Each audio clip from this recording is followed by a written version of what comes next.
And we are back in Skyrim today. More specifically, we are heading to the Hold of the Rift.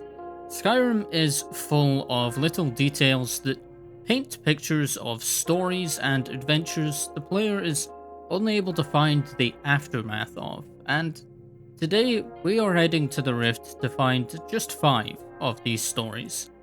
If you enjoy this style of content, don't forget to leave a like and subscribe so I know to make more of it. Our first stop is just southeast of Iverstead to a small camp tucked away near the river. At first glance, this camp is like any other you'd find in your travels. That is, until you look closer. Furniture is knocked over, food is spilled across the ground, and blood soaks into the firewood. And on a nearby stump, we find the corpse of the camp's owner. Hi, editing Snowfall here. So, in between recording this and gathering the footage, the corpse seems to have disappeared. That isn't meant to happen. I think my game is haunted. But what killed him? A thief? A Dark Brotherhood assassin? Well, given the juicy coin purse left in the tent, that seems unlikely, and given the abundance of food and the uneaten state of his corpse, it also seems unlikely an animal would have done it. So just who is responsible? A mystery for another time, perhaps. To the south of the rift now, our next destination is just south of Froki's shack. Here we find a statue of Talos hidden away in the mountains, but more interestingly, at the foot of this statue are the armaments of a legionnaire.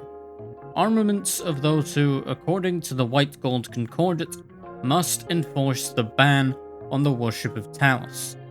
Clearly, this individual could not stomach turning against his god, and laid down his weapon here, forsaking his previous allegiance. Interestingly, despite what is being shown on screen, the helmet is usually one of the closed-faced Imperial helmets. I'm using NordWarUA's Authentic Legion replacer here. But, being that there are, and correct me if I'm wrong, only 2 of these specific helmets in Skyrim, it stands to reason that this was quite the decorated soldier. Perhaps in your travels you've been to Darkwater Pass. Perhaps you've gone through and emerged into the scenic exit area. But here lies a dark secret. Take the plunge into the water, and you will find quite the sight. A skeleton, his armaments, his bag, and a block tied to his leg.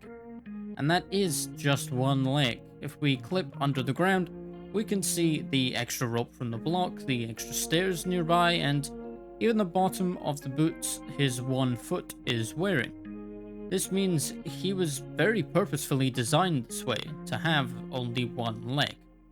Whatever this guy did, he really pissed off the Skyrim Mafia. And given where we are, my money is on the Blackbriars. Our next stop is Broken Helm Hollow, more specifically, the waterfall next to it. Hidden in the mists below, we find a trail of septims.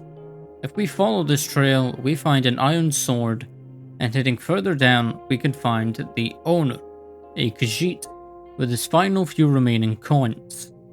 Clearly, the bandits of Broken Helm Hollow don't take too kindly to this Khajiit stumbling across their hideout. And now, my personal favorite.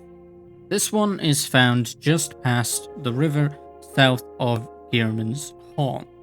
Here we find a novice necromancer. He is surrounded by 3 dead chickens and praying to some kind of bone cairn, which is adorned with a nest and a chicken's egg. Upon approaching, he will summon his army of feathered friends from the dead and engage in combat, and the egg will vanish. I have no idea why he does this, but to his credit, it does seem to have worked. And that is 5 of the small hidden stories in the Rift, but there are many more in both the Rift and of course the rest of Skyrim. Remember to subscribe if you enjoyed, and I'll see you next time.